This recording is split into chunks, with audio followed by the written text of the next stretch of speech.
What made the LEGO 12-volt train system of the 1980s so special? Welcome to another video. Today I'm just going to be doing a short video explaining why I got started with 12-volt. So there were a couple of reasons, but the most important of which to me was the remote control accessories that were available at the time, and they never did anything to the scale of the 12-volt system either before or after. And in fact, the new trains have been getting worse and worse. In fact, they're not track powered anymore. They use batteries, and they don't have any upgradability, no compatibility with the new city sets of today. So today I'm going to be reviewing doing a short overview of the 4 remote controlled accessories, and I have reviews of each of these sets up, and I'll link them at the appropriate times in the top right corner of the screen. But I'll just be going from left to right, starting with the most simple of the 4 remote controlled accessories, the point. So this here is the right electric point, and I've done a review of this. They also have a left point, of course, 7859, this one's 7858, and so I'll link it on the top right corner of the screen right now. But it's pretty simple, but it's also one of the most important remote controlled sets of the era. So this is the standard point you can see, but it's got a wire coming out of it because this point is remotely operated from the control panel right here. This is attached to the transformer, so it's powered.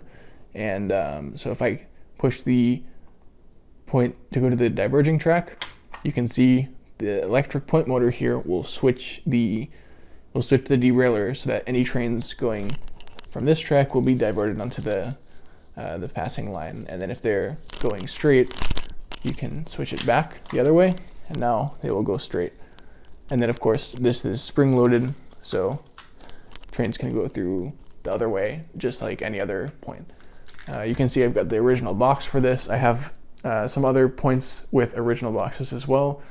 Remember to check out my review that I did of those. But that's the most simple accessory, but it is also the most important because it allows you to essentially remotely operate your entire layout. You can make a whole bunch of passing lines and freight yards and stuff like that with these points. And in fact, you can make entire separated loops that you can run multiple trains on at the same time and switch them automatically. It's really cool.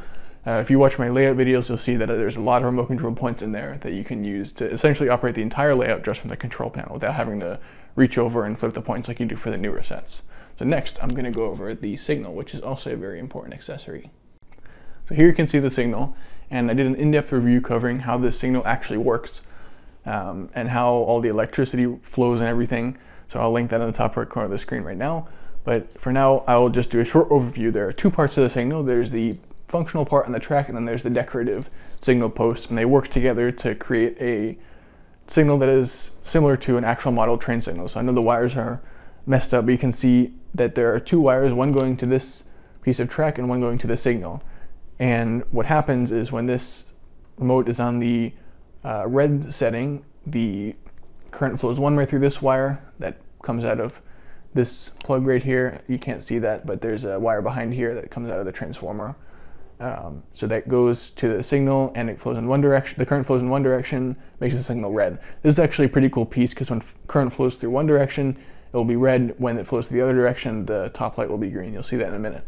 So when it's on red, the signal should be red, and then also these 2 breaker rails isolate the section of track in between them, and when it's on red, there's no current flowing through here. So the circuit here is not, it's not a closed loop, it's an open loop, so the motor just stops over that section of track, and you can put these breaker rails as far apart as you want them on the track. Now when I switch the light to green, you can see the signal turned green because current flipped the opposite way in the signal, and then the track is now, there's a plastic gap here in the isolating rail, just got bridged, so it will take the current from this side, pass it through the remote, and then it will just bridge those 2 connections, those 2 connectors, and it will put it to this side. So now this section of the track in between these 2 isolating rails is getting the same current as the outside of the isolating rails. So it's really cool. The signal can be used to run multiple trains on one track, even when they're powered off of the same transformer. So you can see I've got trains in my layout videos stopped on passing lines or on stub-end sidings, and that way I can operate a bunch of trains with one transformer, and it's pretty cool. They never made any other signals in any other train systems. You can make your own if you modify some parts from the 9-volt sets or the blue era, but you can't really do it for RC because everything is controlled separately. I really like the signals. It's a super cool set. Next we have the decoupler, which is set 7862. You can see that on the top left of the box there. I actually got this one sealed. It's in really good condition because I opened it on camera. So the decoupler here is operated by this remote with the yellow arrows.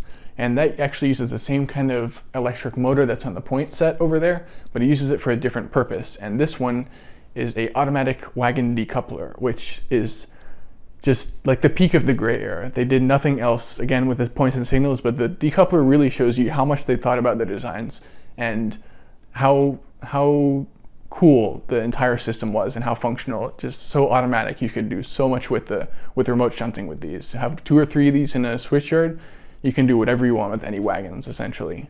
So how this works is, just like the point motor, you press the button here. This is the setting for the decoupler plate to raise. And you can see on the decoupler, this point motor flips, and then this plate here, I know it's a little hard to see, so I'll bring it closer, has just raised. And now, no wagons can get over this, plate. So if there's an engine that's on one side, you stop the engine on one side, you put the wagons on the other, you raise the decoupler plate, and then you activate the engine will go and the wagons will be left behind.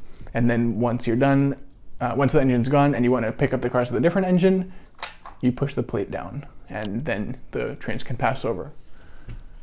So that is a really cool set. It's a little bit rarer than the other 2 sets. It goes for a little bit more, but it's a really cool set. I can say that mine works really well. I've heard that some other people have problems with theirs, but I think it's because it's a little bit of a finicky set and you have to really get everything lined up right when you build it. Like the teeth of the rotor have to be lined up exactly right, otherwise you'll have problems when the trains are going over it. But if you set it up properly, it works well and it's a really cool set. Lastly, we have the 7866 remote controlled level crossing. This is the only remote controlled level crossing that LEGO has ever made, and it is also the only one with 2 tracks. The other level crossings only have 1. So this is a little bit like the signal in that it has two different parts to it. The first is these flashing lights, which you'll see when I push the button for the gates to go down, these lights will flash, which is helped by, you can see this on the remote, there's a special flash unit over here. And that just makes it so that when there's current flowing through that flash unit, it will make the output on and off intermittently. And then the other part is, again, operated by these point motors here. That's the same as the ones in the point and the decoupler. These point motors activate the barrier to the level crossing and these will go down. So if I push the button, you'll see the barriers go down and the light flashes. You can see on the other side, it's flashing as well. And then if you raise the barriers, then the lights stop flashing and then the cars can go across the tracks. So that's the last remote control accessory of the gray era. It's more than all of the other 3 accessories, but it's a very cool accessory. So those are the 4 remote controlled accessories of the gray era. Overall, in my opinion, those are what make the gray era, and why this is in my opinion, the golden age of LEGO trains, and why LEGO has never even approached this level of functionality in the newer systems, including 9V. 9V's nice. The track power is still present, and it has a lot of iconic sets such as the Metroliner and Santa Fe. But you also have the icons in the 12V line, such as 7740, 7745, 7750.